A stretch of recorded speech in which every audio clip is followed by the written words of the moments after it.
Transition, ou l'art de valoriser vos transitions professionnelles, quel que soit votre âge et quel que soit votre secteur d'activité.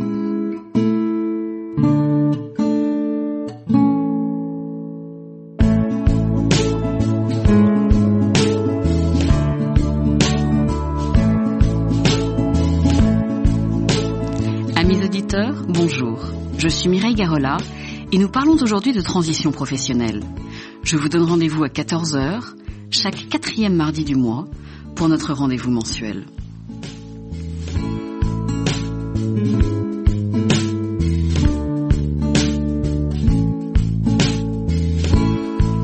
L'année dernière, j'ai eu pour objectif de vous faire partager la méthodologie de mon cabinet. Cette année, le focus de nos émissions sera complètement différent. J'ai décidé de faire appel à des professionnels reconnus de divers secteurs qui vont vous donner leurs conseils et leurs astuces pour que vous viviez ces périodes de transition avec le maximum d'atouts dans votre jeu.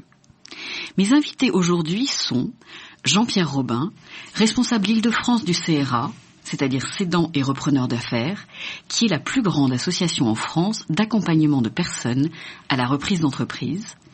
Et à ma droite, Grégoire Cabri-Wilzer, repreneur de la société de management de transition Nîmes Europe, et j'aurais tendance à dire probablement un repreneur très heureux. Le sujet de l'émission aujourd'hui sera la reprise d'entreprise, un rêve devenu réalité. Jean-Pierre Robin, bonjour. Grégoire Cabri-Wilzer, bonjour. Merci de vous prêter à cette interview croisée avec nous aujourd'hui. Je vais peut-être pour commencer vous demander de vous présenter afin que nos auditeurs puissent mieux repérer les différentes organisations dont vous faites partie et à quel titre vous intervenez dans les prises de parole qui vont avoir lieu. Jean-Pierre, je vous laisse la parole. Merci Mireille. Donc, le CRA est une association fondée il y a 30 ans pour faciliter la transmission des petites entreprises. Donc, nous accompagnons actuellement 1500 repreneurs et 600 cédants et nous faisons en sorte que les bons repreneurs puissent être les boosters des bonnes entreprises. Et ça marche pas mal. Et depuis, alors je parlerai au nom de l'association, puis en mon nom propre, puisque je suis depuis 8 ans, donc je suis retraité, je suis depuis 8 ans dans cette association et j'ai accompagné plus de 300 repreneurs et cédants. Grégoire. Bonjour Mireille, bonjour Jean-Pierre. Je dirige donc Nîmes Europe, qui est une société de management de transition que j'ai reprise il y a maintenant un peu plus de 3 ans. En quelques mots, notre métier est d'aider des entreprises qui ont des besoins ponctuels de managers pour pouvoir ces postes et pour les aider à trouver ces managers. Ce sont en général des gens et des cadres dirigeants expérimentés qui vont mettre pendant une période déterminée qui va de 6 à 18 mois leurs compétences au service des entreprises. Et nous intervenons donc pour des grosses sociétés, des grosses ETI et des PME, souvent familiales. Et je suis donc là maintenant pour témoigner de mon expérience de reprise d'entreprise. Merci. Le but de cette émission est pour nos auditeurs d'essayer de démystifier la reprise d'entreprise aujourd'hui en France. Et nous allons prendre aujourd'hui une demi-heure pour essayer tout d'abord de comprendre ce secteur et fournir des pistes de réflexion. Et enfin essayer de comprendre quels sont les gens qui y interviennent. Ma première question sera assez globale et s'adresse probablement à vous deux. Et ça consiste à avoir votre avis sur l'évolution aujourd'hui du marché de la reprise d'entreprise. Jean-Pierre, c'est vous, a priori, le spécialiste des chiffres globaux. Je ne suis pas le spécialiste, mais le CRA, c'est 200 bénévoles et parmi nous, il y a des statisticiens et nous avons... Alors, les chiffres sont très clairs. Le marché semble gigantesque. Euseo annonce 230 000 entreprises TPE et PME de 5 à 100 salariés. C'est la cible que nous touchons, c'est la cible intéressante pour les repreneurs. Mais la réalité est nettement plus étroite. Bien sûr, il y a 230 000 susceptibles d'être transmises, mais elles sont transmises. Les responsables d'entreprise tiennent bien leur barre et ils transmettent environ tous les 15 ans.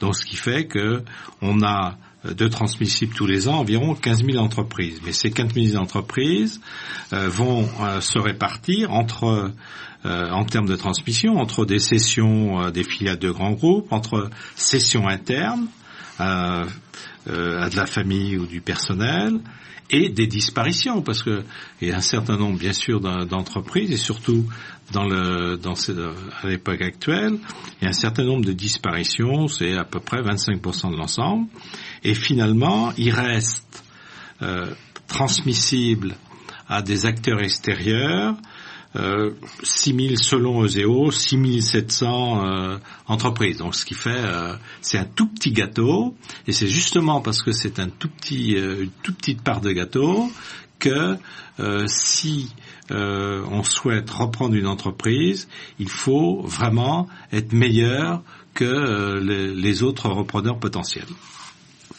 Grégoire ? Alors, en tant que repreneur, je dirais d'abord, j'ai regardé un certain nombre de dossiers, on va dire peut-être une vingtaine que j'ai analysés, mais en réalité, je pense que le sujet n'est pas du tout quantitatif, il est absolument qualitatif. C'est-à-dire que quand on reprend une entreprise, ce qui compte, c'est de trouver la bonne et celle qui vous correspond. Donc en tant que repreneur, je trouve qu'il est difficile de l'analyser de manière statistique. C'est ma première remarque. Et puis ma deuxième remarque, c'est quand on reprend une entreprise, c'est quand même globalement un peu comme une histoire d'amour. Donc est-ce qu'en amour, on doit parler de statistiques ? J'en suis pas sûr. On peut avoir un énorme carnet de balles, voire carnet de tir, si je puis dire. Mais ce qui compte, c'est qu'on trouve le sujet qui nous plaît, l'entreprise qui nous plaît. Et là, je pense pas qu'il s'agisse de démarches statistiques, mais plutôt presque d'une démarche affective. Comment est-ce que ce marché s'est comporté depuis la crise de 2009 et quel a été l'impact de cette crise ? Je me permets d'y répondre. Alors, bien sûr, c'est pas seulement statistique, mais on a très clairement la crise 2008, 2009, 2010 a entraîné des défaillances d'entreprises et a fait que naturellement le marché s'est rétréci. Il s'est rétréci d'autant plus que les cédants, enfin ceux qui souhaitaient transmettre leur entreprise, ont été prudents. On ne savait pas, enfin en termes de législation fiscale notamment, des choses pouvaient évoluer. Donc il y a eu beaucoup de choses ont été gelées et c'est un peu comparable ce qui s'est passé sur l'immobilier. Il y a eu il y a eu beaucoup de coups de frein donnés. Mais globalement, pour ce qui nous concerne, pour notre association, les transactions ont été, enfin les transactions ont continué et restent à un niveau extrêmement correct. Est-ce qu'il y a eu un impact sur le prix de valorisation des entreprises ? Alors, non. Enfin, je peux dire non. C'est-à-dire que c'est exactement comme pour l'immobilier. Les chefs d'entreprise, mal conseillés souvent par leur expert comptable, ont rêvé et n'ont pas tout de suite adapté leur valorisation aux données du marché. Et le marché reprend ses droits et les entreprises la valorisation des entreprises est fondée sur la capacité de l'entreprise à d'une part faire en sorte que le repreneur ait un salaire correct, conserve un salaire correct, et que l'entreprise soit capable de rembourser des prêts faits pour 7 ans, et puis aussi conserve une capacité d'investissement. Donc je dirais, là aussi, c'est pas une histoire d'amour, c'est une histoire, c'est comptable. Il faut que le prix du marché, c'est la capacité de l'entreprise à satisfaire les critères que les banques imposeront pour faire des prêts. Je vous remercie. Je vous propose une pause musicale avant de continuer.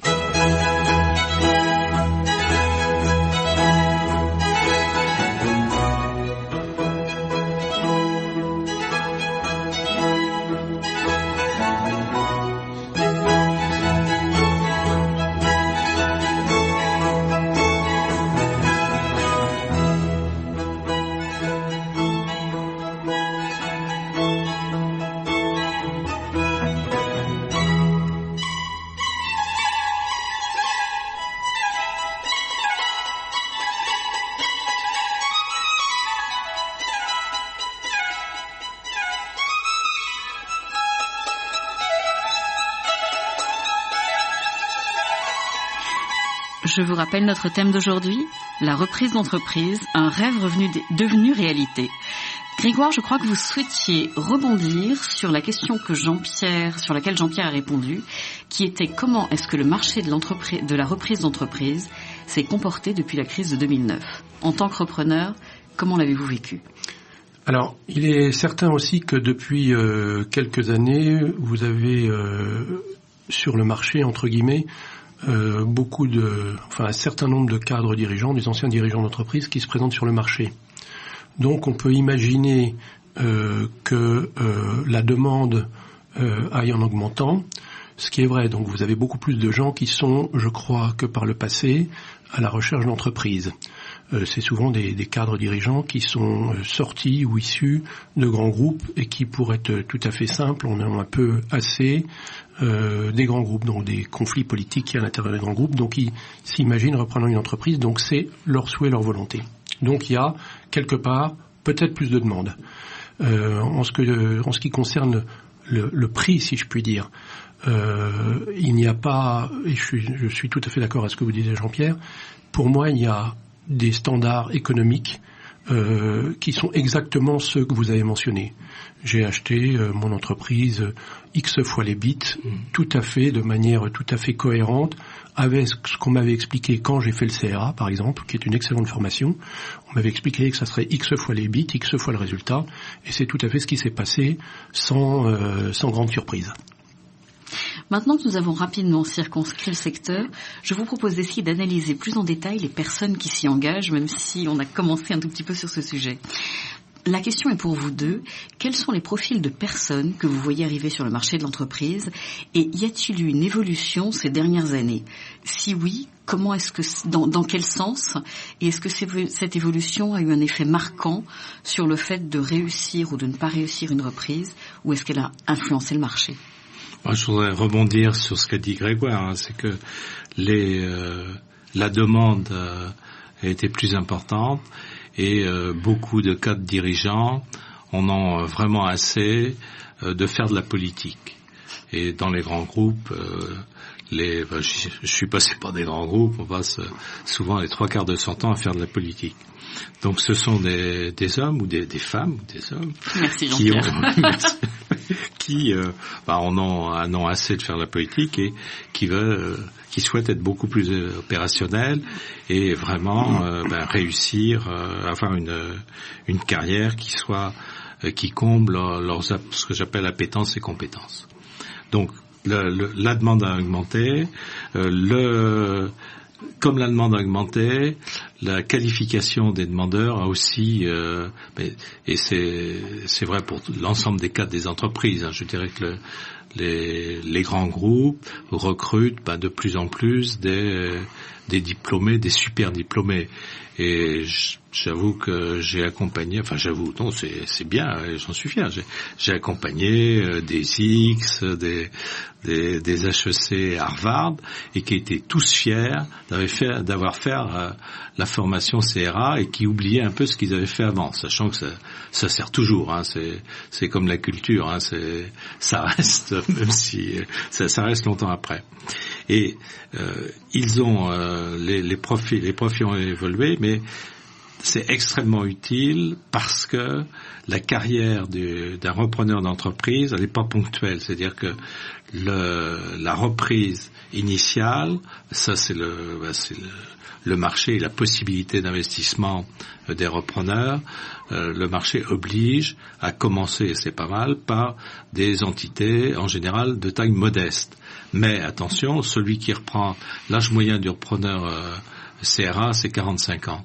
Donc celui qui reprend à 45 ans a devant lui 20 à 25 ans d'une magnifique carrière. Et cette carrière doit être une carrière qui permet de faire de la croissance organique et surtout et en plus de la croissance externe. Et un repreneur de 45 ans, et je le vois tous les jours, hein, reprendra au moins 3 entreprises. Est-ce qu'il y a une corrélation entre le diplôme de la personne et son succès de reprise? Non. Même si on voit de plus en plus de grands diplômés arriver sur ce marché. Mais il en reste toujours quelque chose, quoi. Bon, d'accord. J'ai une autre question, j'aurais tendance à dire, et les femmes? Qu'en est-il des femmes sur ce secteur?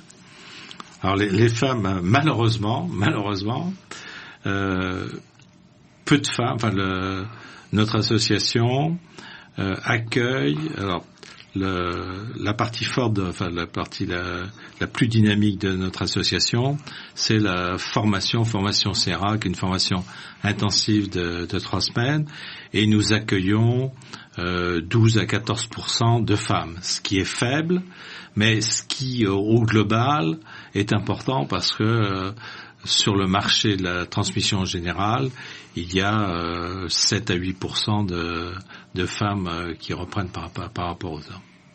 Est-ce qu'il y a des profils que tous les deux à qui vous déconseilleriez complètement de se lancer, ne serait-ce que dans l'idée de la reprise? J'ai mon idée là-dessus. Alors moi je ne vais pas déconseiller des profils. Je veux juste rebondir sur ce que vous avez dit. Il me semble évident que moi j'ai repris mon entreprise, j'avais 53 ans, donc j'avais 8 ans de plus que l'âge moyen des gens qui reprennent au CRA, donc de 45. Donc j'aurais certainement, je ferais peut-être pas 2 ou 3 rachats dans la vie professionnelle qui me reste à faire, mais il me semble évident que pour reprendre une entreprise, quel que soit l'âge, tout ce qu'on a fait par le passé est extrêmement important. Ça, il n'y a aucun doute. Même si j'étais dans les grands groupes, j'ai dirigé des groupes, tout ce que j'ai fait me sert aujourd'hui. Ça, c'est la première chose. Il n'y a pas, on peut pas s'improviser, je trouve, repreneur, même s'ils sont des business qui font quelques millions d'euros, c'est pas si facile que ça. Donc, l'expérience compte et il n'y a aucun doute. Et plus on a d'expérience, moins on a de chance, peut-être pas de se tromper, mais en tout cas, plus on est aguerri. Donc ça, c'est le premier point. Il est évident aussi que sur l'aspect formation, reprendre une entreprise, c'est assez technique. Il y a évidemment l'aspect coup de cœur, mais il y a quand même tout un aspect technique, un aspect financier, des aspects d'audit, des aspects comptables qu'on peut pas ignorer. Et donc, ce que vous avez fait par le passé et en termes de formation vous est utile. Alors, à qui déconseiller? Moi, je dirais simplement, je vais le dire de manière inverse. Je pense que mon expérience de repreneur me prouve qu'il faut avoir les reins solides et il faut avoir le cœur bien accroché. Ça, c'est, je pense, il faut être aguerri et il faut pas avoir peur. Il faut être passionné, il faut être technique et il faut être construit. Maintenant, vous allez peut-être me dire l'inverse. On a le profil du surhomme.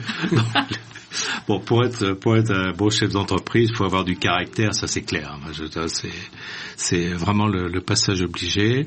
Et moi, j'ai vu beaucoup de numéro 2 de grands groupes être incapables de diriger une petite entité, même une division. Hein, donc, bien sûr, a fortiori une entreprise. Moi, ce que je dirais, pour moi, je déconseille complètement sur les 300 profils que j'ai accompagnés. J'ai toujours, quand nous avions des entretiens pour évaluer la capacité d'un adhérent à reprendre une entreprise. Pour moi, je suis clair, si on n'a pas, ceux qui n'ont pas la fibre commerciale et ou l'expérience commerciale, ce n'est pas la peine de se lancer dans la reprise d'entreprise. Parce que un chef d'entreprise doit être capable d'abord d'avoir un rêve, d'avoir une vision, et être capable d'exprimer cette vision auprès du personnel, de ce personnel, de ses clients et de ses fournisseurs. Donc fibre commerciale capitale.